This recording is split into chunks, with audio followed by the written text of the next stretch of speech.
Bibles. నీ వాక్యము నా పాదములకు దీపమును, నా త్రోవకు వెలుగునే ఉన్నది. Thy word is a lamp unto my feet and a light unto my path. దయచేసి కూర్చోండి. దేవుని నామానికి మహిమ కలుగును గాక. దేవుని వాక్యాన్ని చదువుకుందాం. రోమీయులకు రాసిన పత్రిక 12వ అధ్యాయము 19వ వచనం చదువుకొని వాక్యాన్ని ధ్యానం చేద్దాం. రోమా 12:19. ప్రియులారా, మీకు మీరే పగ తీర్చుకొనక దేవుని ఉగ్రతకు చోటీయుడి. పగ తీర్చుట నా పని, నేనే ప్రతిఫలమిత్తును అని ప్రభువు చెప్తున్నాడని రాయబడి ఉన్నది. దీని స్తోత్రం. హల్లెలూయా. దేవునికి ఆత్మ ద్వారా మనతో మాట్లాడుతున్నాడు. మనందరూ కూడా దేవుని వాక్యాన్ని శ్రద్ధగా విందాము. దేవుడు ఎంత గొప్పవాడు, కరుణామయుడు.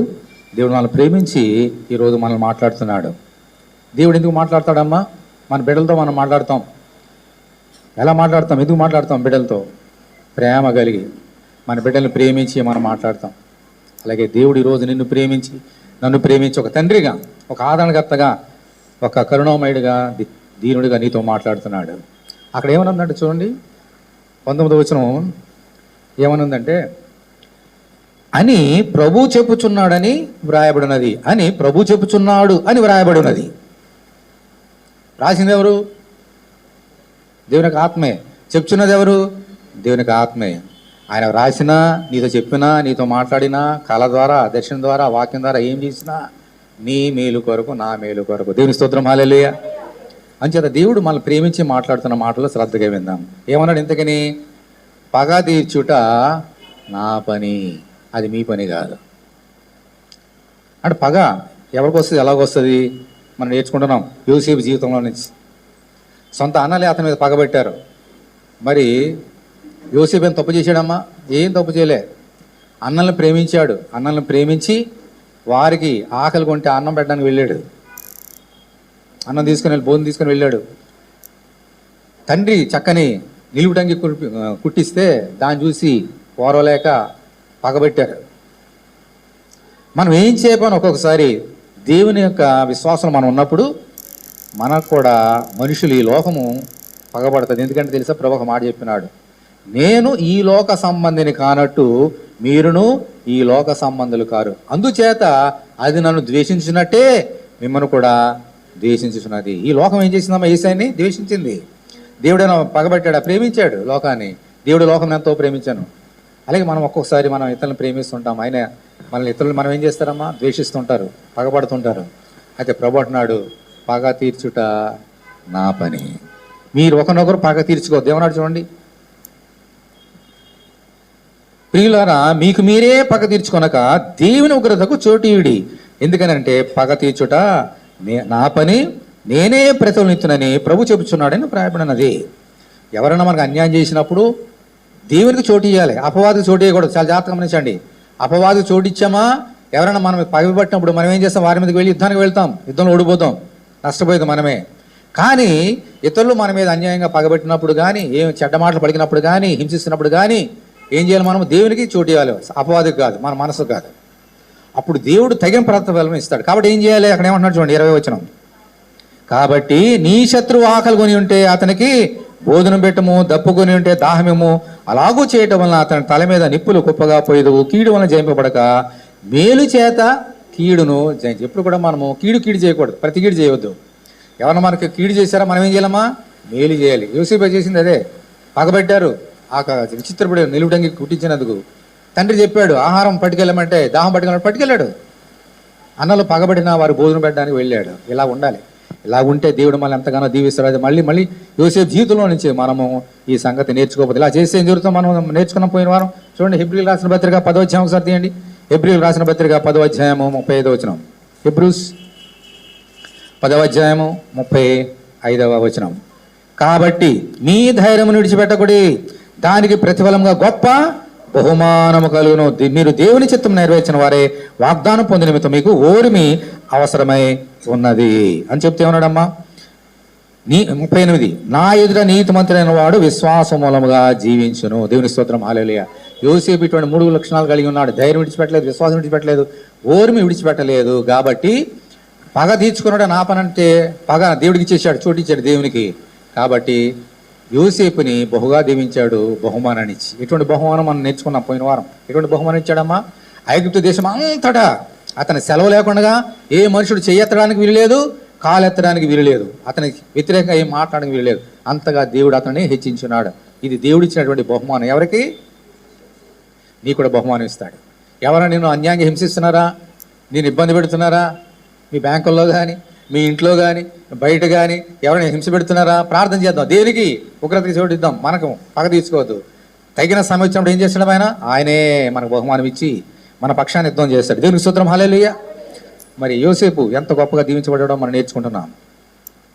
అయితే మనం ఈరోజు కొన్ని సంగతులు, ప్రాముఖ్యమైన సంగతులు నేర్చుకుందాం. యోసేపుకి దేవుడు బహుమానం ఇవ్వడానికి ముందుగా ఏం చేశాడమ్మా?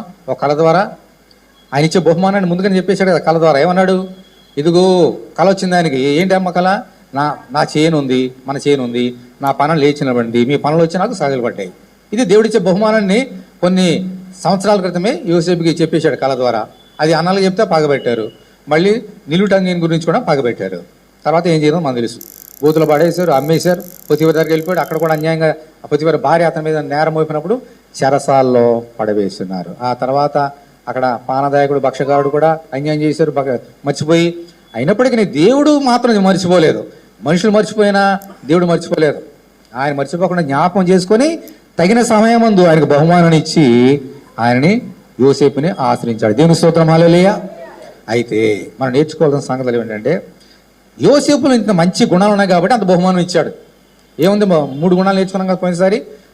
ధైర్యము, విశ్వాసము, ఓరిమి. అంత మాత్రమే కాదు, యోసేపులో ఇంకా మంచి గుణం ఒకటి ఉంది. అదేంటో తెలుసమ్మా? యోసేపులో మంచి గుణం అదే క్షమించే గుణము నా సోదరుడు, నా సోదరి. హల్లెలూయా. చెప్పేశాడు దేవుడు, పగ తీర్చిన నా పని దేవుడికి ఇచ్చేశాడు. ఎవరైతే తన మీద పగబట్టారో వారిని క్షమించాడు. అయితే ఈ యొక్క వాగ్దానాలు ఎలా నెరవేరిని? ఇంత గొప్పగా మహాగుణం ఉన్నప్పటికీ యోసేపుకి నేర్చుకుందాం. ఒక్కసారి కాలిచ్చాడు. ఒక్కసారి దేవుడు చెప్పాడు, మాట్లాడు యోసేపు. యోసేపు, నేను నీ దీవించబోతున్నా. ఎలాగంటే నీ పని మీద నీ యొక్క అన్నలందరూ వచ్చి సాగిలు పడతారయ్యా, నీకు బహుమానం ఇవ్వబోతున్నా అని చెప్పేసి కొన్ని సంవత్సరాల క్రితం చెప్పేశాడు. ఒకసారి చెప్పాడు.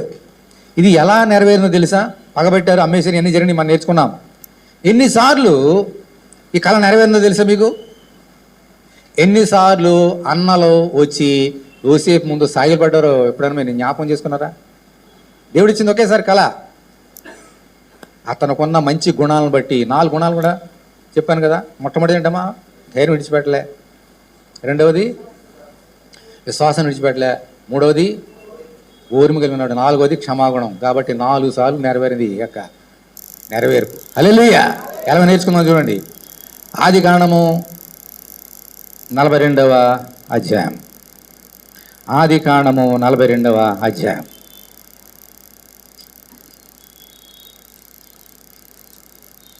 Genesis 42 మొదటి వచనం చదువుతున్నాను చూడండి. మొదటి వచనం 42. ధాన్యం ఐగుప్తులో ఉన్నదని యాకోబు, అంటే కరువు వచ్చింది కదా అక్కడ. కళ ప్రకారంగా కరువు వచ్చినప్పుడు జరిగిన సంగతులు. 7 సంవత్సరాల కరువులో ధాన్యము ఐగుప్తులో ఉన్నదని యాకోబు తెలుసుకున్నప్పుడు, మీరేలా ఒకరు ముఖము ఒకరు చూసుకొంచున్నారని తన కుమారులతో అనెను. మరియు అతడు, చూడుడి, ఐగుప్తులో ఏముందమ్మా? ధాన్యం ఉన్నదని వింటేనే. ఎందుకుందో జ్ఞానం? అక్కడ ఐగుప్తులు ఎవరు ఉన్నారు? యోసేపు ఉన్నాడు. దాన్ని బట్టి అక్కడ ధాన్యం ఉంది. మనము చావక బ్రతున్నట్లు మీరు అక్కడికి వెళ్ళి మన కొరకు అక్కడ నుండి ధాన్యము కొనుక్కొని రండి అని చెప్పగా, యోసేపు 10 మంది అన్నలు ఐగుప్తులో ధాన్యము కొనబోయిరి. అయినను అతనికి హాని సంభవించునేమని యాకోబు యోసేపు తమ్ముడగు బెన్యామీనును అతని అన్నలతో పంపినవాడు కాడు. సరే, బాగానే ఉంది. 10 మంది అన్నలు వెళ్ళారు కదమ్మా. పగబట్టింది ఎవరు? ఎంతమంది? 10 మందే కదా వెళ్ళారు. 5వ వచనం. కరవు కానాను దేశములు ఉండెను గనుక ధాన్యము కొనవచ్చిన వారితో కూడా ఇజ్రాయేలు కుమారులు వచ్చిరి. అప్పుడు యోసేపు ఆ దేశమంతటి మీద అధికారి అయి ఉండెను. అతడే ఆ దేశ ప్రజలందరికీ ధాన్యం అమ్మటకము చేయవాడు గనుక యోసేపు సహోదరులు వచ్చి ముఖములు నేలను మోపి అతనికి వందనం చేసిరి. దేవుని స్తోత్రం. హల్లెలూయా, హల్లెలూయా. సింహాసనం మీద కూర్చున్నాడు యోసేపు. 10 మంది అన్నలు వచ్చారు. యోసేపు అని గుర్తుపట్టలేదు కదా అధికారి. మారిపోయాడు. ఎప్పుడు 13 సంవత్సరాలు అయిపోయింది. 13 years అయిపోయింది జరిగి సంగతి జరిగి పగబట్టి. అప్పుడు నెరవేరిన సంగతులు. ఎవరో అధికారి అమ్మో అని చెప్పేసి నేలకు ముఖాలు పెట్టి అతనికి సాష్టాంగ నమస్కారం చేశారు. దేవుని స్తోత్రం, హల్లెలూయా. దేవుడిచ్చిన బహుమానం వచ్చిందా రాలేదా? దేవుడిచ్చిన వాగ్దానం నెరవేరిందా లేదా? దేవుడిచ్చిన ఏ వాగ్దానం నిరర్ధమం కానరు. తగిన సమయంలో ఆ బహుమానం వస్తుంది. యోసేపు అనుకుంటలేదు, మహాచక్రవర్తి అనుకున్నారు, వచ్చి సాగలిపడ్డారు. దేవుని యొక్క నెరవేరింది నా సోదరు. నీ జీవితంలో కూడా అంతే. ఎప్పుడు జరుగుతుందో నీకు తెలియదు. దేవుని వాక్యాన్ని హృదయంలో పెట్టుకుంటే, పగ తీర్చుకోకుండా దేవునికి ఇస్తే, దేవుని వాక్యం లోబడితే, విశ్వాసం ఉంటే, ఓర్ము ఉంటే, తగిన సమయంలో దేవుడిని హెచ్చించబోతున్నాడు. దేవుని స్తోత్రం, హల్లెలూయా, హల్లెలూయా. మొదటి సంగతి అయింది. రెండో సంగతి చూద్దాం. తర్వాత ఏం జరిగిందమ్మా? వీళ్ళు ధాన్యాన్ని కొనుక్కున్నారు, వెళ్ళిపోయి ఉన్నారు. ఆ తర్వాత మళ్ళీ ఏం చేశాడు యోసేపు? అన్నలు ఎవరో గుర్తుపెట్టేశాడు కదా. యోసేపు తెలుసు కానీ వారు తెలియదు. 13 సంవత్సరాల గ్యాప్లో ఈయన పెద్దోడు అయిపోయాడు. వయసు వచ్చేసింది, గడ్డం వచ్చేసి గుర్తుపట్టలేవారు. అప్పుడు చిన్నవాడుగా ఉండేవాడు, యవనస్తుడుగా. ఇప్పుడు మంచి యవనస్తుడుగా, బలమైన వాడుగా, చక్రవర్తిగా మారిపోయినాడు. గుర్తుపట్టలేదు కానీ ఈయన గుర్తుపెట్టాడు వారిని. ఓకే, గుర్తుపట్టిన తర్వాత వాళ్ళు వెళ్ళిపోతుంటే వాళ్ళకి ధాన్యంలో బస్తాలలో ధాన్యం పెట్టి ఎవరి రోకలు వాళ్ళు పెట్టేసి పంపించేశాడు. ఎందుకంటే వారిని టెస్ట్ చేయడానికి, వారు చేసిన తప్పులు వారు సరిదిద్దుకోవడానికి కార్యం చేశాడు. వెళ్ళారు. వెళ్ళి చూసిన తర్వాత ఇంటికి వెళ్తే అక్కడ ఏ రోకలు అక్కడే ఉన్నాయి. అయ్యో భయపడిపోయారు. ఏం జరిగింది? సరే మళ్ళీ వెళ్తాం కదా, ఎప్పుడైనా చూద్దాంలే, మళ్ళీ ఇచ్చేద్దామని చెప్పి అనుకున్నారు. తర్వాత ఏం జరిగింది చూడండి. మళ్ళీ కరువు తినదంతా అయిపోయింది. అప్పుడు ఏం జరిగింది చూడండి. 43వ అధ్యాయం 43.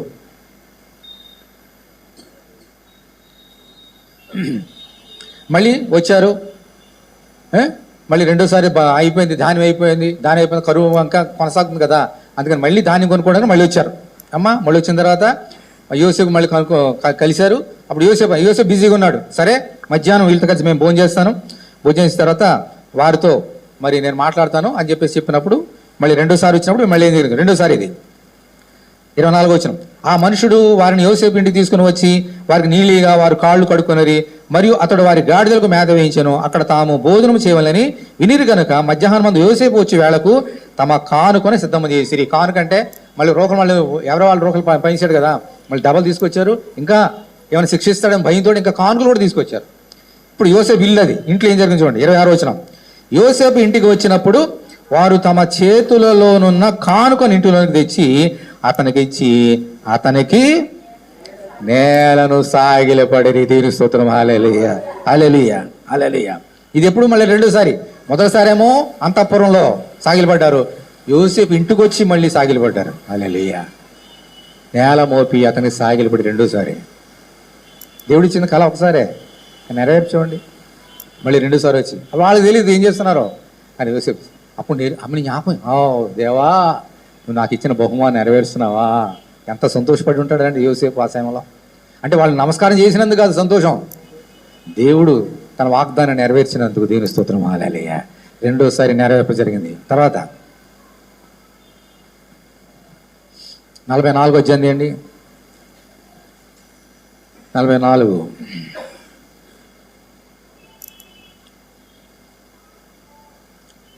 అప్పుడు మళ్ళీ ఏం చేస్తారు? రెండోసారి వినండి. మళ్ళీ రెండోసారి ఏం జరిగిందంటే, వీళ్ళు చేసిన తప్పు వీరు తెలుసుకోవాలని చెప్పేసి మళ్ళీ ఏం చేశాడంటే, మళ్ళీ ఏం చేశాడు ఇతడు? వెన్ని గిన్నె ఒకటి ఉంటుంది ఎవరికి? యోసేపుకి. అందులో తాగుతాడు. అది వాళ్ళకి తెలియకుండా ఆ వాళ్ళ యొక్క తమ గోను సంచులు పెట్టేశారు. ఓకే, ఎవరి గోనులో పెట్టారంటే ఈసారి తప్పకుండా ఆఖరి తమ్ముడు బెన్యామీను ఉన్నాడు కదా, అతని గోను సంచులో ఈ యొక్క వెండి గిన్నెని, యోసేపు వెండి గిన్నెని అందులో పెట్టేశారు. వెళ్ళిపోయిన తర్వాత కొంత దూరం వెళ్ళిన తర్వాత సైనికులు పంపించారు, వెళ్ళి చెక్ చేయండి అని చెప్పేసి. సైనికులు వెళ్ళారు. ఏంటి యోసేపుగా వెండి గిన్నె దొంగిలించారంటే మీరు కనబడతలే, ఇంట్లో మీ దగ్గర ఉందా అంటే మేమేమీ దొంగతనం చేయట్లేదు, ఏం చేయలేదు, చూడండి చెక్ చేసుకోండి అన్నారు.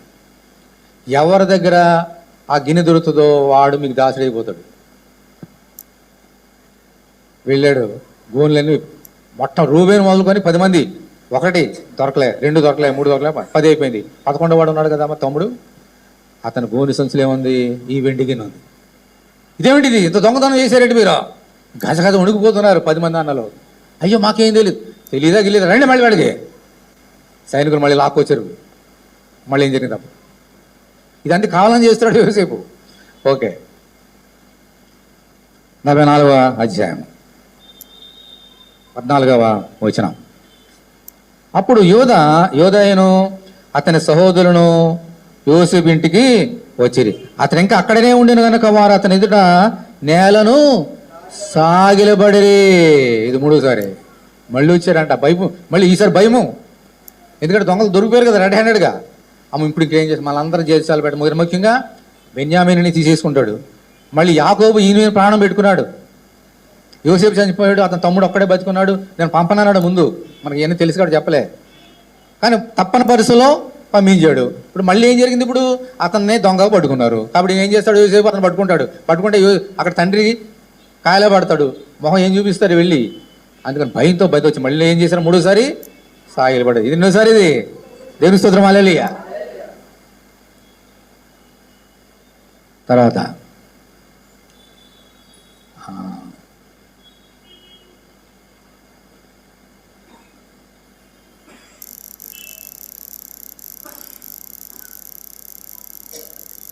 సరే ఇలాగ సరే 4 తర్వాత చూద్దాము, ఆఖరిలో చూద్దాము. ఇలాగ సాగిలపడ్డారు కదమ్మా. సాగిలపడిన తర్వాత ఆఖరణ మళ్ళీ ఒక సంగతి జరిగింది. యోసేపు ఏం చేశాడు? ఇంకా తట్టుకోలేక, తమ్ముడిని చూసి ప్రేమని తట్టుకోలేక నేనే యోసేపునని చెప్పేశాడు. ఓకే, చెప్పిన తర్వాత ఇంకా వాళ్ళకి ఇంకా భయం పుట్టుకుంది. వారికి హృదయంలో ఏముంది? ఎప్పుడు ఇంతవరకు ఎవరికి తెలిసేది? యోసేపుగా తెలుసు నాన్నలేని, ఇతడు తమ్ముడని వాళ్ళకి తెలియదు. ఇప్పుడు తెలిసింది, 4వసారి జరగబోయే కార్యం ముందు తెలుసుకున్న తర్వాత అసలే భయంతో ఉన్నారు. ఇప్పుడు యోసేపు అని చెప్పగానే ఏముంటుందమ్మా? ఇతను పగబట్టి అమ్మేశాం కదా, ఇప్పుడు రాజు అయిపోయినాడు, ధాన్యం కొనుక్కోవడానికి వచ్చే సాగిలపడ్డాం కదా, ఇప్పుడు అధికారిగా ఉన్నాడు, మనం అతను అనాలని చెప్పేశాడు, అతను తమ్ముడని చెప్పేశాడు, మనం ఏం చేస్తాడు అన్నప్పుడు మొదటి నుంచి వారి హృదయంలో ఏం జరిగిందో చూడండి. ఏమనుకుంటున్నారు వారి హృదయంలో ఏముందో తెలుసుకుంటే అప్పుడు యోసేపు హృదయం ఎంత మంచిదో మనకు అర్థమవుతుంది ఈ సంగతులు తెలుసుకున్నప్పుడు. 42 అధ్యాయం తీయండి. 42 ఆదికాండము 42:21. సరే 18 నుంచి వస్తున్నది. 18 3వ దిన యోసేపు వారిని చూచి, నేను దేవునికి భయపడవాడను, మీరు బ్రతుకున్నట్లు దీన్ని చేయడి. మీరు యథార్థవంతులైతేరా మీ సహోదరుల్లో ఒకడు ఈ చెరసాల్లో బంధింపబడలను. మీరు వెళ్ళి మీ కుటుంబంలో కరువు తీరుటకు ధాన్యం తీసుకుని పోవడి. మీ తమ్ముని నా యొద్దకు తీసుకుని రండి. అట్లు మీ మాటలు సత్యమైనట్టు కనబడను గనక మీరు చావరని చెప్పాను. వారు అట్లు చేసిరి. ఇప్పుడు 21 వచ్చిన చూడండి. వారి హృదయం ఏమనుకుంటున్నారు ఇలా చేస్తున్నారంటే? అప్పుడు వారు నిశ్చయముగా మన సహోదరుని ఎడల మనము చేసిన అపరాధమునకు శిక్ష పొందుచున్నాము. అతడు మనల్ని బతిమాలుకొనినప్పుడు మనము అతని వేదన చూచియు వినకపోతిమి. అందువలన ఈ వేదన మనకు వచ్చినని ఒకరితో ఒకడు మాట్లాడుకొనిరి. మరియు రూబేను, ఈ చిన్నవాని ఎడల పాపము చేయకూడదని మీతో చెప్పలేదా? అయినను మీరు వినరైతురు కనుక అతని రక్తాపరాధము మన మీద మోపబడుచున్నదని వారికి ఉత్తరం ఇచ్చెను. అయితే ద్విభాషి వారి మధ్య నుండెను గనక తన మాట యోసేపు గ్రహించునని వారు తెలుసుకొనలేదు. ఇప్పుడు అనుకుంటున్నారా యోసేపు తీసుకురండి, కఠినంగా మాట్లాడుతున్నాడు కదా, మీరు తప్పు చేసి మీరు వేగుల వారు, మీరు రండి, మిమ్మల్ని జైలు పెడతాం, మీ తమ్ముడిని ఒకరిని, తమ్ముడు ఉంటున్నా చెప్పారు కదా, నిజమే కాదు నాకు తెలీదు అని భయపెట్టేశాడు. అప్పుడు బుద్ధి వచ్చింది వీళ్ళకి. అమ్మో, మనం చేసిన తప్పు మళ్ళీ తిరిగి మన నెత్తి మీదకి వచ్చింది. బతిమాలుకున్నాడు కదా ఎవరు? మన తమ్ముడు. అన్నలారా పడేయొద్దు, అమ్మొద్దు, బతిమాలు కూడా మనం ఏం తిట్టలేదు, కట్టలేదు, నన్ను చంపొద్దు, నన్ను అమ్మేయొద్దు అని బతిమాలుకుంటే మనం ఏం చేసాం? ఇప్పుడు మనం బతిమాలుకుంటే ఆయన వింటాడా? ఇప్పుడు మనం అయ్యో బతిమాలుతాం, మనమేం వెళ్ళదు, ఈయన వింటాడా అని అనుకుంటున్నారంట. మనం చేసిన శిక్ష పగ తీర్చుట నా పని, దేవుని స్తోత్రం, హల్లెలూయా. ఆ శిక్ష అంతా కూడా దేవుడు బుద్ధి వచ్చినట్టు దేవుడు చూపిస్తున్నాడు వాళ్ళకి. అప్పుడు తప్పు తెలుసుకొని మాట్లాడుకుంటే ఈయన ద్విభాష అంటే వాళ్ళ మాటలు అర్థమవుతాయి, ఈయన మాటలు అర్థమవుతాయి. ఏడ్చుతున్నాడు మనసులో. ఇప్పుడైనా బుద్ధి వచ్చింది కదా మీకు అనుకుంటున్నాడు యోసేపు. వారు మాత్రం తెలియదు కదా యోసేపు అని. అయ్యో దేవుడు మన మీద, మనం చేసిన తప్పులే మనకి దేవుడు మనకు చూపిస్తున్నాడని హృదయంలో కన్నీరు కోస్తున్నారు. ఒకటి వారి హృదయంలో చూడండి, తప్పు కొంచెం క్షమాపణ అంటే పాప తప్పులు ఒప్పుకున్నారు, కొంచెం తెలిసి వస్తుంది వాళ్ళు చేసిన తప్పులు. రెండవది చూడండి 43వ అధ్యాయము 43:15. ఆ మనుషులు ఆ కానుకను తీసుకుని చేతిలో రెట్టింపు రూపంలో వెంట బెన్యామీను తీసుకొని లేచి రెండోసారి వచ్చినప్పుడు ఐగుప్తుకు వెళ్ళి యోసేపు ఎదుట నిలిచిరి. యోసేపు వారితో నున్న బెన్యామీను చూచి తన గృహ నిర్వహణతో ఈ మనుషులు ఇంటికి తీసుకుని పోయి ఒక వేటను కోసి వంట సిద్ధం చేయించము. మధ్యాహ్నం మంది ఈ మనుషులు నాతో భోజనం చేదురని చెప్పాను. యోసేపు చెప్పినట్లు అతడు చేసి ఆ మనుషుని యోసేపు ఇంటికి తీసుకుని పోయాడు. ఏమన్నాడమ్మా? రెండోసారి వచ్చినప్పుడు తమ్ముడు వచ్చాడు కదా, ఈయన ప్రేమ సొంత తమ్ముడు కదా, ఆయన ఒకే తల్లి బిడ్డలు కదా ఇద్దరు, మిగిలిన వారు వేరే తల్లి బిడ్డలు, ఒక తండ్రి ఒకడైనా. అతని ప్రేమ వచ్చేసింది కాబట్టి నాతో కలిసి భోజనం చేద్దాం. మనిషి తమ్ముడు ఉన్నాడు కదా, నాతో కలిసి భోజనం చేయండి మీ అందరూ కూడా అని చెప్తే వాళ్ళు వేట సిద్ధం చేస్తున్నారు. ఓకే, మధ్యాహ్నం భోజనం చేయాలి. ఇక్కడ ఇంతకుముందు ఇక్కడే మాట్లాడాడు, ఇప్పుడు మాత్రం ఇంటి దగ్గర భోజనం అనగానే అమ్మా ఇంత భోజనం చేస్తాను అనుకోలే. ఏమనుకున్నారు చూడండి వాళ్ళకి ఏం డౌట్ వచ్చింది చూడండి. 17వ వచనం. యోసేపు చెప్పినట్లు అతను చేసి ఆ మనుషులను యోసేపు ఇంటికి తీసుకొని పోయాను. ఆ మనుషులు యోసేపు ఇంటికి రప్పింపడినందున వారు సంతోషించారా? భయపడి. ఎప్పుడు వస్తుందమ్మా భయం? తప్పు చేసినప్పుడే కదా. సంతోషం ఎప్పుడు వస్తుంది? దేవుని యొక్క వాక్యానికి లోబడినప్పుడే కదా. మీరు భయం పడిపోతున్నారంట. ఏంటి భయము చూద్దాం. భయపడి మొదట మన గోనెల్లో తిరిగి పెట్టబడిన రోక నిమిత్తము అతను మన మీదకి అకస్మాత్తుగా వచ్చి మీద పడి మనం దాసులుగా చెరబట్టి మన గాడిని తీసుకొని టకు లోపలికి తెప్పించుకున్నాడు అనేది. ఎందుకు? భోజనం కాదు, ఏం కాదు. మనం తప్పు చేసాం కదా, రోకలు ఎత్తుకుపోయి ఫస్ట్ టైము దొంగలు అనుకొని మన మీద అకస్మాత్తుగా పడి సైనికులు పంపించి మన గాడిదల్ని మనల్ని పట్టుకొని చెరసాల్లో వేసి మనల్ని ఎంతగానో హింసిస్తాడని భయపడ్డారంట. వారి హృదయంలో చూడండి ఎందుకు వచ్చింది భయము? వారు చేసిన తప్పే కదా, సొంత తమ్ముని ఏడాలి వారు చేసిన తప్పే కదమ్మా. అతను మంచి చేస్తాడు, భోజనం చేద్దాం అన్నాడు అంతే. అతను పాపం ఉంటే అప్పుడే చేసి జైలు పెట్టేసాడు అనేవాడు కదా, భోజనం చేద్దామని అంటే వీరు హృదయంలో చూడండి, అమ్మో మనల్ని ఈరోజు మన పని అయిపోయింది, చాప్టర్ క్లోజ్, ఇరుదోటి జైల్లో వాడేస్తాడు, షిమ్యోనునే కాదు మనందరూ వాడేస్తాడు అని భయపడిపోయారంట. చూసారా, తప్పు చేసినప్పుడు దేనికి వ్యతిరేకంగా మనకు వచ్చేది భయం. తర్వాత మూడోది 50వ అధ్యాయం తీయండి. ఆఖన చెప్పింది 4వ సంగతి చెప్పాను కదమ్మా. ఆఖన ఏం జరిగింది చెప్పేశాడు, తను ఎవరో చెప్పేశాడు. ఇప్పుడు ఇంకా ఘోరమైన సంగతి జరిగింది చూడండి. 50వ అధ్యాయం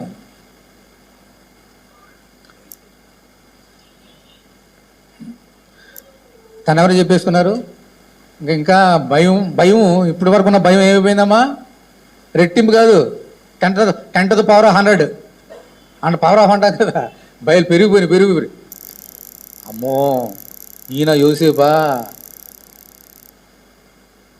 అని చెప్పింది కళ జ్ఞాపకం వచ్చింది. ఇప్పుడు ఈ కళలు కనవాడు ఏమవుతుంది అనుకో, ఇప్పుడు కళ జ్ఞాపకం వచ్చి భయపడిపోతున్నారు. ఇందాక భయం వేరు, ఈ భయం వేరు. అప్పుడు సరే మీరు భయపడొద్దయ్యా, వెళ్ళండి నా తండ్రిని తీసుకుని రండి, మొత్తం మీకు కలిగిన సమస్తం తీసుకురండి, నేను పోషిస్తానని చెప్పాడు. వాళ్ళందరూ మళ్ళీ సంతోషంగానో దుఃఖంతోనో భయంతోనో అన్నీ.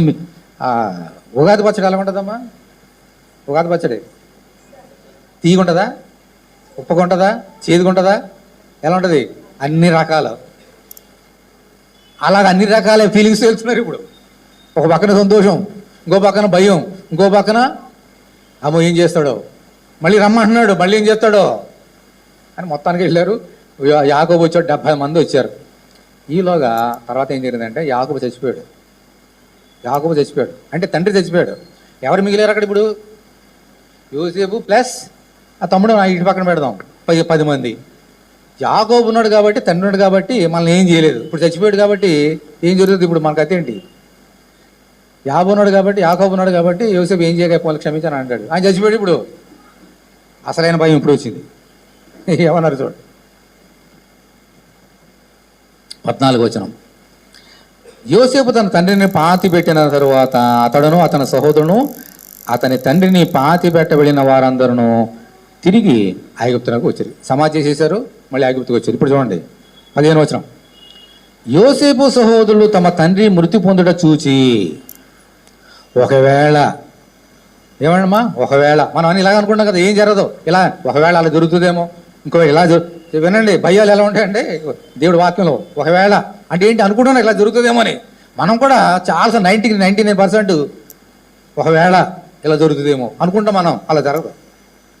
ఒకవేళ రేపు ఏమి జరగకపోయినా అలా జరుగుతుందేమో. ఎవడో పాకిస్తాన్లో బాంబు వేసాడు, ఎవడో రేపు పొద్దున మన మీద వేస్తాడేమో ఒకవేళ. అక్కడ రోగం మనకు వస్తుందేమో ఒకవేళ. ఇలా ఉంటాం మనం అందరూ కూడా. యోసేపు వలె విశ్వాసం ఉండి, ధైర్యం ఉండి, ఓర్పు ఉండి, క్షమాపణ ఉండి రావు ఈ భయాలు.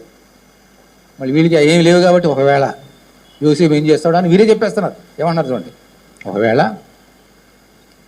యోసేపు మన యందు ఏముందమ్మా ఏముంది పగబట్టి. చూసారా, మనం పగబట్టాం కదా, ఇప్పుడు మళ్ళీ అతను ఏం చేస్తాడు మన మీద? మీకు మీరే పగ తీర్చుకోవద్దు, పగ తీర్చుడా నా పని అన్న దేవుడు. అంటే మీరు దేవుని లేరు కదా, భయం ఇంకా లేదు కదా అప్పటికి. ఇంకా మనం పగబట్టామని మనమే తిరిగి పై అధికారం ఉంది.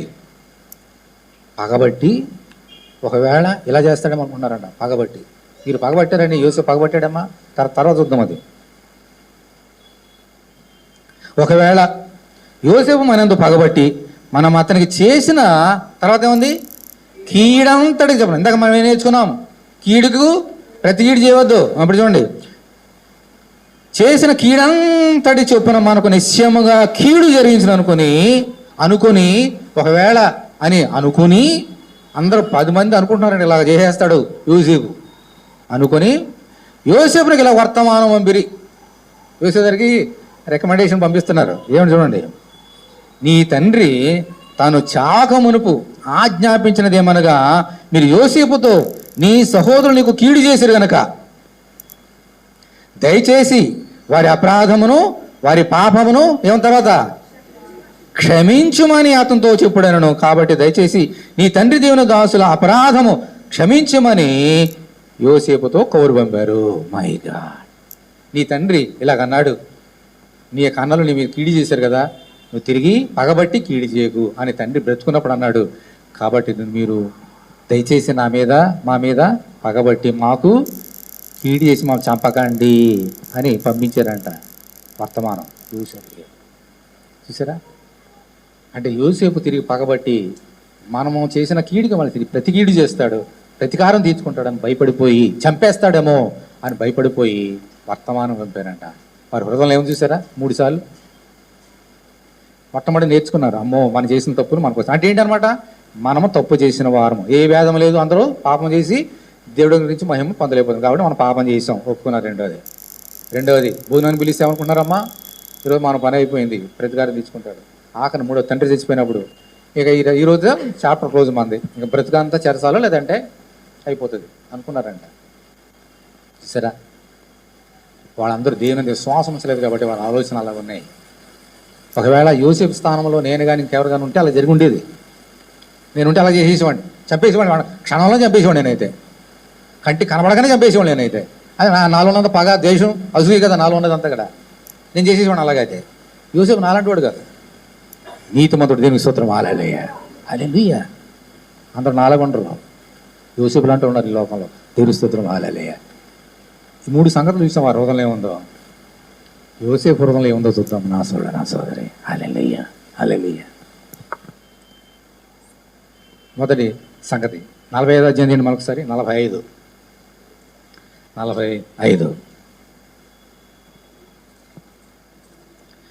అప్పుడు యోసేపు తన యొద్ద నిలిచిన వారందరి ఎదుట తాను అణుచుకున్న జాలక, నా యొద్ద నుండి ప్రతి మనిషిని వెలుపలికి పంపివేడని బిగ్గరగా చెప్పాను. యోసేపు తన సహోదరులకు తన్ను తాను తెలియజేసుకున్నప్పుడు ఎవరునూ అతని వద్ద నిలిచి ఉండలేదు. అతడు ఏం చేశాడమ్మా, ఎలుగెత్తి ఏడవగా ఐగుప్తీయులు ఫరో ఇంటి వారును వినిరి. హల్లెలూయా హల్లెలూయా. వాళ్ళని చూసినప్పుడు అతనికి ఏమొచ్చిందమ్మా, పగ వచ్చిందా, ద్వేషం వచ్చిందా, ప్రేమ పుట్టుకొచ్చి ఏడ్చాడంట.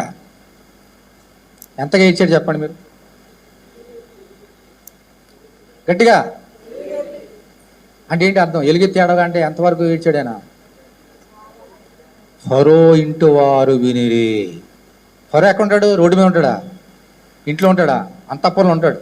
అది ఎన్ని సౌండ్ ప్రూఫ్లు ఆ ప్రూఫ్లు ఉంటాయి తెలుసా మీకు? రాజు దగ్గరికి వెళ్ళాలంటే ఆ ప్రూఫ్లు ఉన్న ఇంటికి వినోడిందంటే ఇది ఏడిస్తే అంత గట్టిగా ఏడ్చాడు. ఐగుప్తులు విన్నారు, ఫరో కూడా ఉన్నాడంట. అరే యోసేపు ఏడుస్తున్నాడేంటి, యోసేపు మాట్లాగుంది, అరే యోసేపు ఏడుస్తున్నాడేంటి, అంత ఏడ్చాడట. అంటే అన్నల మీద అతనికి ఎంత ప్రేమ ఉందమ్మా, తన మీద పగబట్టిన వారి మీద, ద్వేషించిన వారి మీద, అమ్మివేసిన వారి మీద యేసుకి ఎంత ప్రేమ, ఎంత ప్రేమ. హల్లెలూయా హల్లెలూయా. ఇది మొదటి సంగతి. రెండవ సంగతి 50వ అధ్యాయం తీయండి. 50వ అధ్యాయం.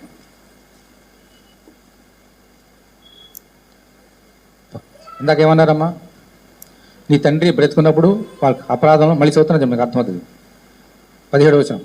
నీ తండ్రి తాను చావకము నువ్వు ఆజ్ఞాపించినదేమనగా, మీరు యోసేపుతో నీ సహోదరులు నీకు కీడు చేసిరు కనుక దయచేసి వారి అపరాధమును వారి పాపమును క్షమించమని అతనితో చెప్పాను. కాబట్టి దయచేసి నీ తండ్రి దేవుని దాసుల అపరాధము క్షమించమని వారు యోసేపుతో ఇలాగో మాట్లాడుచుండగా అతడు మళ్ళీ ఏడ్చాను. మరియు అతని సహోదరులు పోయి అతని ఎదుట సాగిలిపడి, ఎన్నోసారి ఇందా చెప్పాను కదా 4సారి అని, ఇప్పుడు చూడండి మళ్ళీ 4సారి సాగిలిపడ్డారు నా సోడు నా సోదరి. ఫైనల్ 4సారి సాగిలిపడి ఏమన్నారు చూడండి, ఇదిగో మేము నీకు దాసులమని చెప్పగా, మమ్మల్ని చంపొద్దు, ఈ రోజు నుంచి మేము మా భార్యలు మా బిడ్డలు అందరూ నీకు దాసులమే, ఇంకా మమ్మల్ని వదిలిపెట్టేసాయి, ఏం చేయకు. మళ్ళీ చదువుతున్నాను చూడండి 18వ వచనం.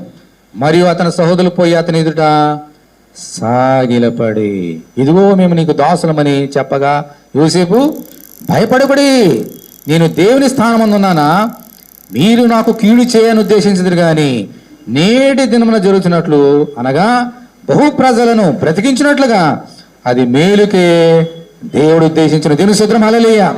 కాబట్టి భయపడకుడి, నేను మిమ్మును మీ పిల్లలను పోషించదనని చెప్పి వారిని ఆదరించి వారితో ప్రీతిగా మాట్లాడాను. వారితో ప్రీతిగా, ప్రేమ కంటే ఇంకో మెట్లు ఎక్కువగా ప్రీతిగా మాట్లాడాను. ప్రీతి, ప్రేమలోంచి వచ్చేది ప్రీతి. చూసారా, తను ద్వేషించే వారిని ప్రేమించాడు, తన మీద పగబట్టి వారిని దేవునికి అప్పగించాడు, చేసిన కీడు తిరిగి కీడు దేవునికి చోటిచ్చాడు, అపవాదం చోటియలే, దేవుడు బహుమానం ఇచ్చాడు. తెలుసా ఏం బహుమానం తెలుసా? ఇందాక చెప్పాను, ఒక బహుమానం, నీ సెలవు లేకుండా ఏ మనుషుడు చేయగాని కాలేదు, అదో బహుమానం. దానికంటే గొప్పగా బహుమానం ఇచ్చాడు. ఏంటో తెలుసమ్మా? అపోస్తల కార్యంలో 16వ అధ్యాయం ఒక మాట ఉంది, చూడక్కర్లేదు, వినండి. యేసునందు విశ్వాసం ఉంచుము, అప్పుడు నీవును నీ ఇంటి వారు రక్షింపబడదు. దేవుని స్తోత్రం. హల్లెలూయా, హల్లెలూయా. యోసేపుని బట్టి దేవుడు యోసేపుని దీవించాడా? ఎవరు దీవించాడు?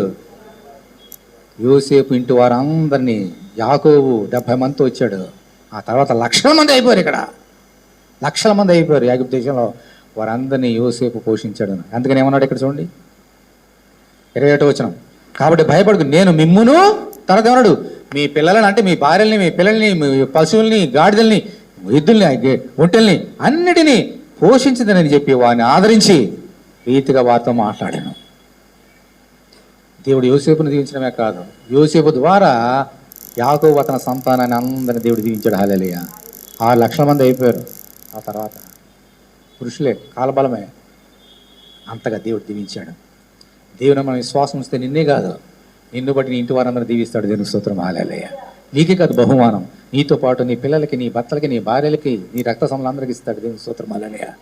కానీ యోసేపు లేని ఉన్నావా లేదా ఒకసారి పరీక్ష చేసుకోవాలి. ధైర్యం ఉందా దేవుని ఎడల? విశ్వాసం ఉందా? ఓరి ఉందా? క్షమాగుణం నీలో ఉందా? ఒకసారి పరీక్ష చేసుకో. దేవుడు ఎంతగా దీవించాడు కదమ్మా, ఒట్టినే దీవించేసాడు అనుకుంటున్నారా మీరు? ఈరోజు రేపు గ్రూప్ 2 ఎగ్జామ్స్ జరుగుతున్నాయి, పరీక్షలు జరుగుతున్నాయి. వీళ్ళు పిల్లలందరూ కూడా ఆ బుక్లో రాస్తున్నారు, పరీక్షలో పాస్టర్ గారు ప్రార్థన చేయని. వీటికంటే పెద్ద పరీక్ష ఒకటి ఉంటుంది, నీకు తెలుసా? నీకు తెలుసా? గ్రూప్ 2 కంటే, గ్రూప్ 1 కంటే, ఐఏఎస్ ఐపీఎస్ కంటే పెద్ద పరీక్ష మీకు ఒకటి ఉందో తెలుసా నీకు? కీర్తనల గ్రంథము 105వ అధ్యాయం తీయండి. కీర్తనల గ్రంథము 105వ అధ్యాయం.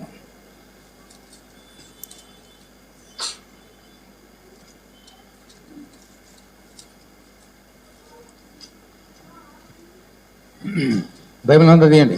105వ కీర్తన.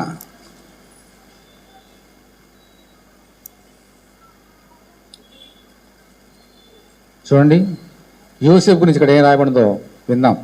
105:16 అందరూ తీయాలి బైబిల్. దేశం మీదికి ఆయన కరువు రప్పించను. ఎక్కడమ్మా? దేశమంతా కూడా, ప్రపంచమంతా కూడా. జీవనాధారమైన ధాన్యం అంతా కొట్టివేశాను. వారికంటే ముందుగా ఆయన ఒకని పంపాను. ఎవరో ఒకడు యోసేపుని అందరికంటే ముందుగా పంపించాడు. దేవుని స్తోత్రం. హల్లెలూయా. ఎక్కడ కరువు ఉందో అక్కడికి. యోసేపు దాసుడుగా అమ్మబడెను. వారు సంఖ్యల చేత అతని కాళ్ళు, తెలుసు కదా, కాళ్ళు నొప్పించారు, చెరసాలు వేసేసి. పొతీఫెరు భార్య శోధించినప్పుడు అతడు నేను పాపం చేయని చెప్పినప్పుడు ఏం చేశాడమ్మా పొతీఫెరు? అతన్ని చెరసాల పడేసి సంఖ్యలతో బాధించారు. అతని ఏం చేశాడు? తప్పు. ఏం తప్పు చేశాడా? అన్నల ఎదుడు కానీ, పొతీఫెరు భార్య ఎదుడు కానీ, పొతీఫెరు విషయంలో కానీ, పానదాయకుల విషయంలో కానీ ఎవరిదైనా తప్పు చేశాడా? కానీ అతను చెరసాలు వేసి మామూలు కాదు, సంఖ్యలతో బంధించి కాళ్ళను నొప్పించారు.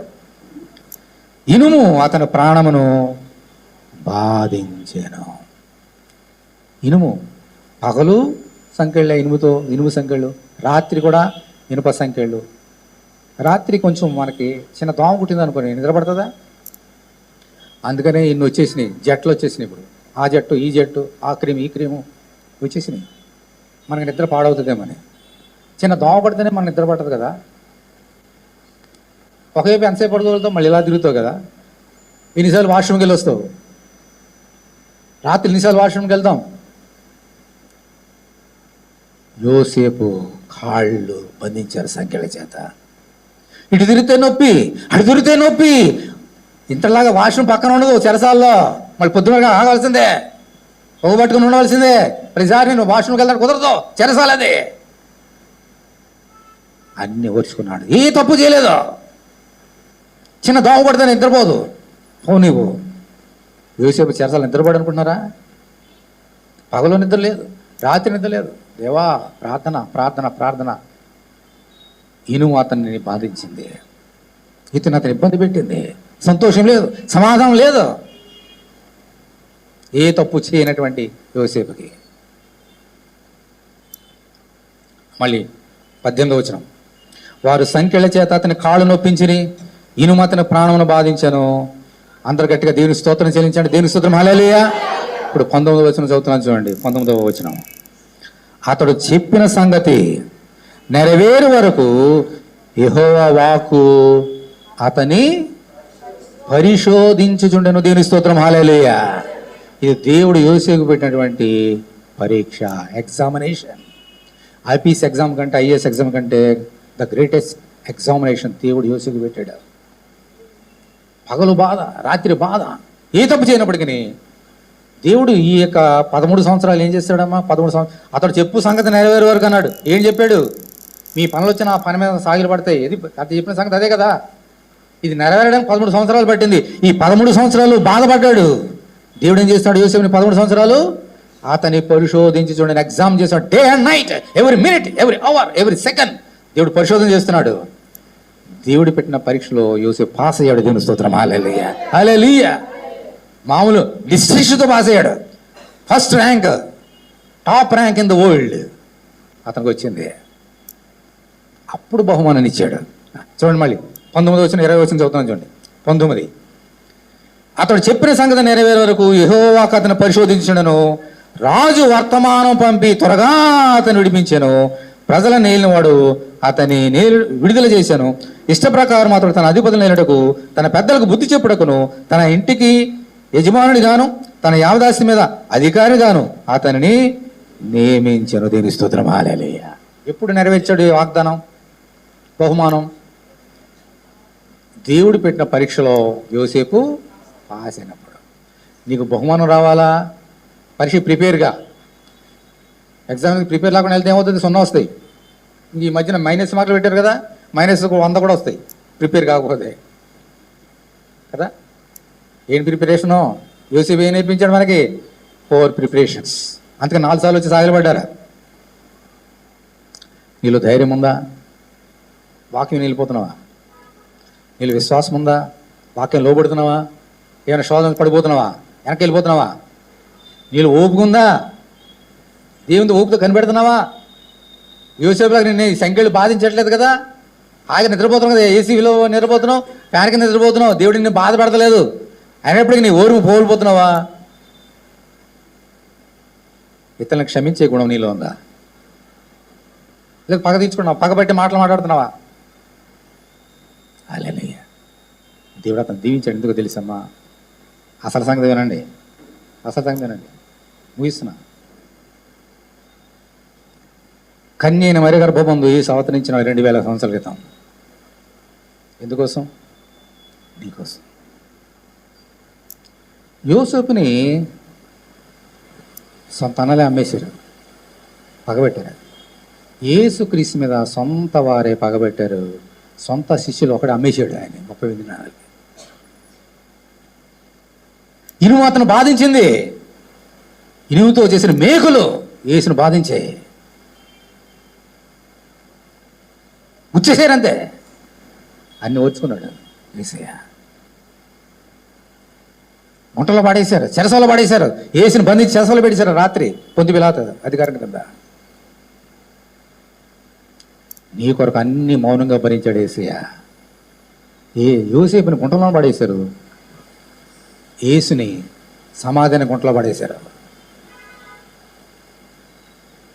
అన్నీ భరించాడు నీ కోసం, నా సోదరి నా కోసం భరించాడు. ఆ యేసేని 3వ దినమున బహుమానం ఇచ్చి, నా కుమారుడా లే అని తన దక్షిణ హస్తము చేత by his right hand mighty hand he lifted him up from the grave. Hallelujah. యేసుని సమాధం లేచి మరణాన్ని జయించి ఈ లోకాన్ని పాలించే లోకాధిపతిగా యోసేపు ఐగుప్తు దేశం మీద కూర్చున్నాడు. కానీ యేసయ్య రాజులు రాజు, ప్రభులు ప్రభు, పలుకు రాజ్యంలో ఈరోజు అత్యున్నతమైన సింహాసనం మీద తండ్రి కుడి పార్శ్వంలో కూర్చొని ఈ ప్రపంచాన్ని పాలిస్తున్నటువంటి అధిపతి నీ యేసయ్య. అంతగా బహుమానించి ఆశ్రయించాడు యేసయ్యని. ఆ యేసయ్యని నమ్ముకున్న బిడ్డవు నీవు. ఈరోజు నీళ్ళు ఇటువంటి గుణం ఉంది. ఆయన అన్నాడు, నా అడుగు జాడలో నడవండి. యేసయ్య అడుగు జాడలో వెళ్తున్నావా? యోసేపు నడిచాడు అడుగు జాడలో. ఆ యేసయ్య అడుగు జాడలో వెళ్తున్నావా? ఒకసారి పరీక్ష చేసుకుంటావా? నా సోదరుడు, నా సోదరి, ముగిస్తున్నాను. కొన్ని మాటలు, ప్రాముఖ్యమైన మాటలు చెప్పి ముగిస్తా. చూడండి, యోసేపు గురించి వినండి, చాలా శ్రద్ధగా వినాలి. యోసేపు పుట్టిన తర్వాత వ్యభిచారం చేశాడు ఆయన? చేయలే.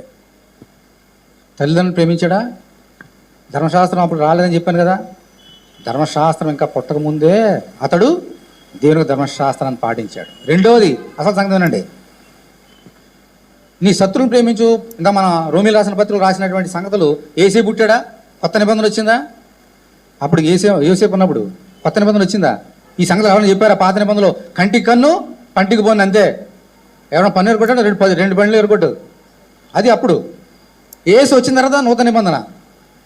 పగ పట్టిన వారిని క్షమించు, శత్రువుని క్షమించు, ప్రేమించు. అది నూతన నిబంధనలు యేసు పుట్టిన తర్వాత వచ్చింది. అప్పుడు ఇంకా నూతన యేసే లేడు. అయినప్పటికీ యోసేపు నూతన నిబంధనలో యేసు చెప్పిన సంగతులు కూడా పాటించాడు.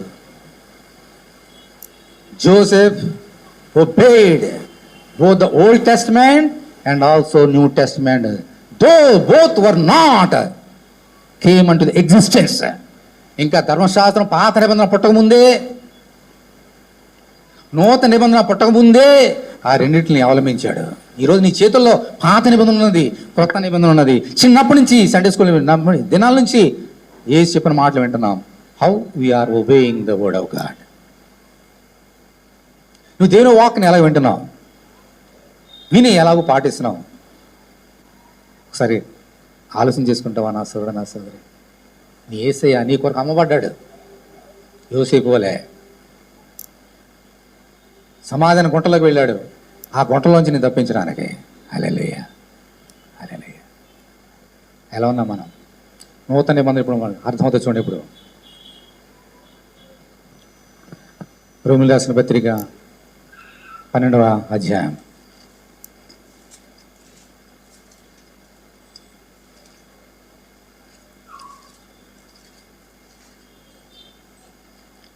రోమీలకు 12వ అధ్యాయము 17వ వచనం. అందరూ కలిసి నాతో కలిసి చెప్పండి. రోమా 12:17. అందరూ నేను చెప్పినప్పుడు నాతో కలిసి చెప్పండి. కీడుకు ప్రతి ఎవరికి చేయవద్దు. మనుషులందరి దృష్టికి యోగ్యమైన వాటిని గూర్చి ఆలోచించుడి. ఆలోచన కలిగి ఉండు. సఖ్యమైతే చెప్పండి, సఖ్యమైతే మీ చేతనంత మట్టుకు సమస్త మనుషులతో సమాధానం ఉండుడి. ప్రియులారా, మీకు మీరే పగ తీర్చుకొనక దేవుని ఉగ్రతకు చోటీయుడి.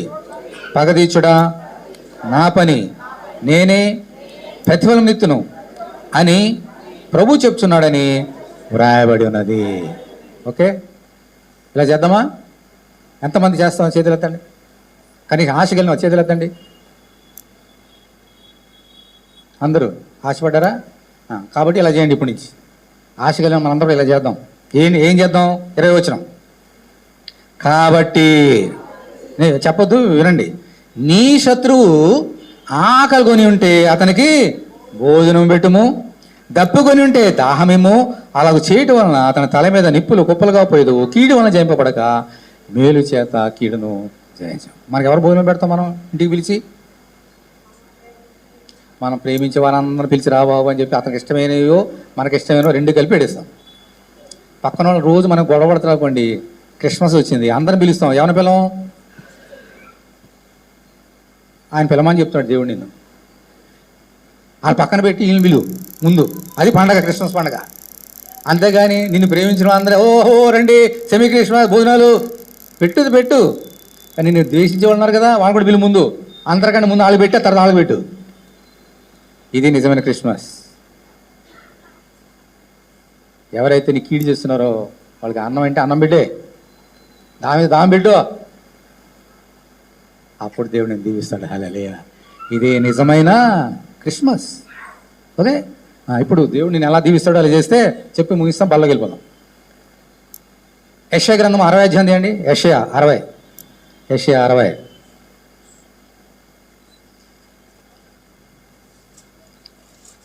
యెషయా గ్రంథము 60వ అధ్యాయం.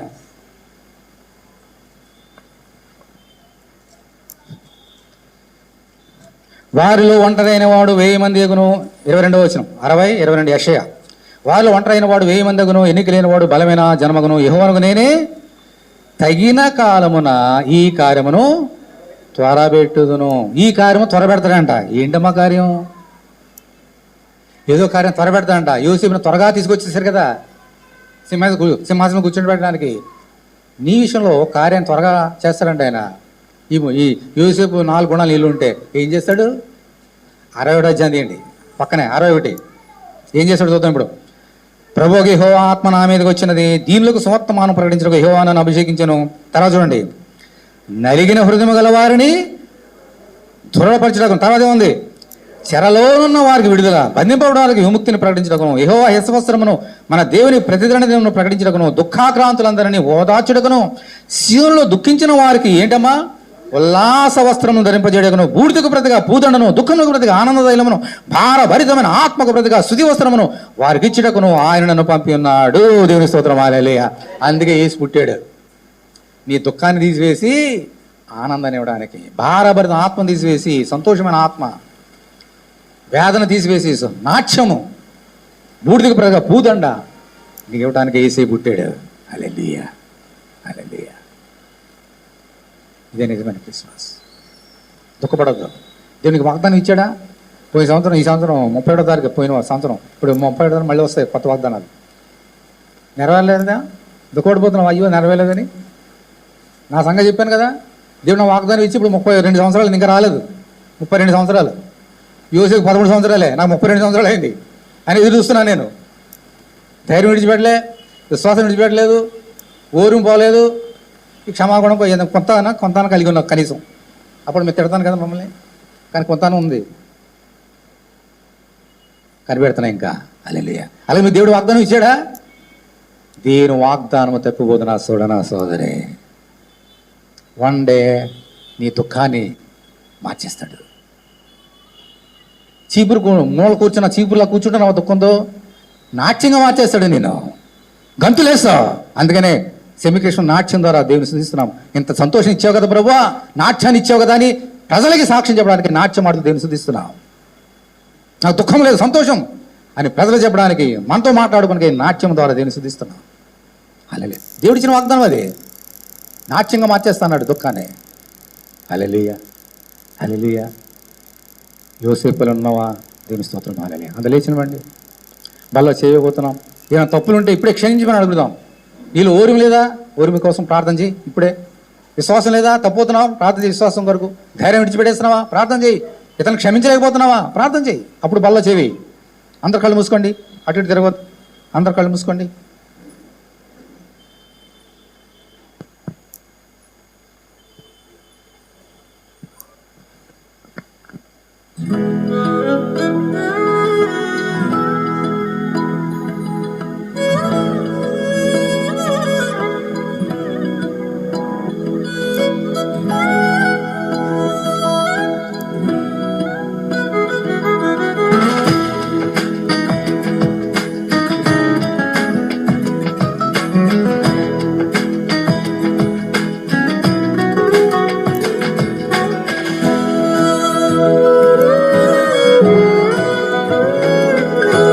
నా ప్రాణమైన యేసు, నా జీవమైన యేసు, నా ఆశయైన యేసు, నా అతిశయమైన యేసు, నా గానమైన యేసు, నా నాట్యమైన యేసు, నా ధ్యానమైన యేసు, నా సంతోషమైన యేసు.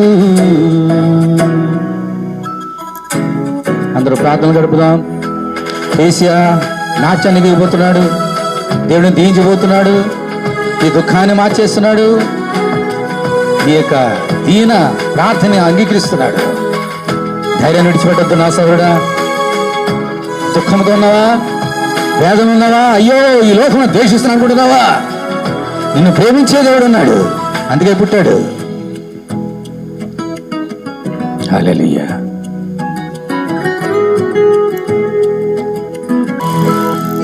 ఎర్రని ఎండలో ఎండిన మొక్కవలే నేనుండగా, చల్లని మంచువలే మెల్లగా నన్ను దీవించగా, ఆ ఎర్రని ఎండలో ఎండిన మొక్కవలే నేనుండగా, చల్లని మంచువలే మెల్లగా నన్ను దీవించగా,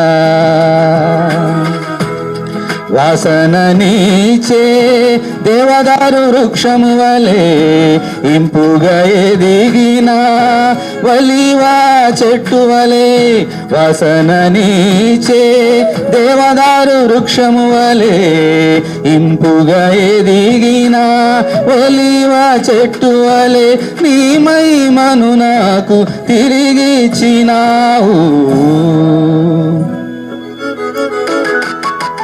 నా ప్రాణమైన యేసు, నా జీవమైన యేసు, నా ఆశైన యేసు, నా అతిశయమైన యేసు, నా గానమైన యేసు, నా నాట్యమైన యేసు, నా ధ్యానమైన యేసు, నా సంతోషమైన యేసు. దేవానికి వందనాలు.